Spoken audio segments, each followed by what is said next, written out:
থেকে ছিনিয়ে নিল। আমার মায়ের সব স্মৃতিগুলো ছিনিয়ে নিল। ওকে না এখনো খুব ভালো করে নাটক করছে, কিন্তু এরকম কোনো ব্যাপারই না। ছি, তোকে তবে না ঠাকুমা, আমাকে বিশ্বাস করো,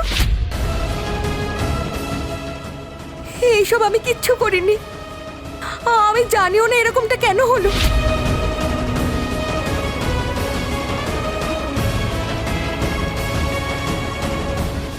রাম, আমি কিচ্ছু করিনি।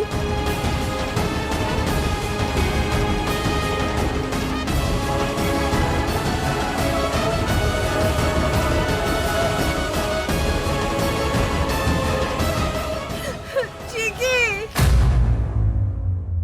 অ্যাটলিস্ট এখন তো তোর নাটকটা করা বন্ধ কর। দেখ দেখ একবার ঠাকুমাকে, নিঃশ্বাস নিতে পারছে না আপনি।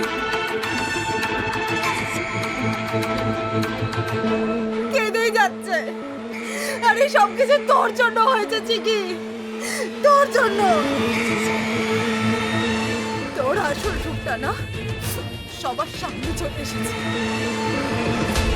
এই চিকি, আমি সব জানি। হ্যাঁ, তুই আমাদের বাড়িতে বউ হয়ে আসিসনি, রামকে হাতের মুঠোয় করে বাবাকে জেল থেকে ছাড়াতে এসেছিস। হ্যাঁ,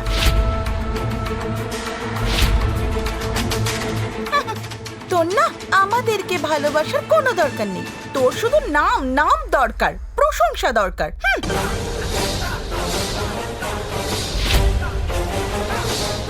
এই রাম, এবার তো তুই চমৎকার ভাবে বল, এবারে কি হবে? তুই চুপ করে থাকলে কি করে হবে? আমার তো মনে হচ্ছে যে এই মেয়েটা আমাদের বাড়ির শান্তিকে জ্বালানোর পরে এমন একটা দিন আসবে যে ও আমাদের সবাইকে জ্বালিয়ে দেবে। শুধু এই মেয়েটার জন্য, শুধু এই মেয়েটার জন্য আমাদের পরিবারের সর্বনাশ হয়ে যাবে। এই এই এই কাজটা করে তুই কি প্রমাণ করতে চাইছিলি বলতো? তুই কি লাভ পেলি? কেন এমনটা করলি? কেন এমনটা করলি বল? আমি সত্যি বলছি, আমি কিচ্ছু ভুল করিনি।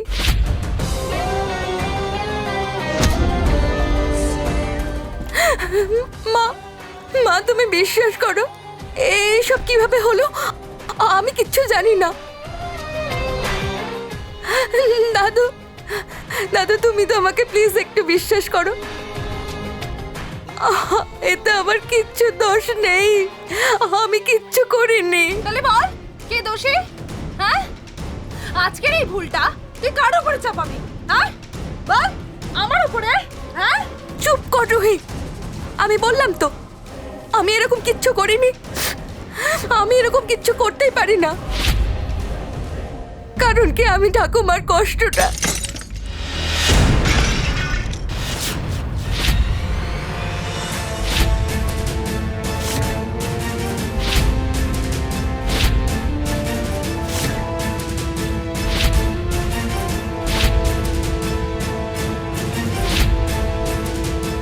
মা, মা মা, মা তুমি এটা কি করলে মা?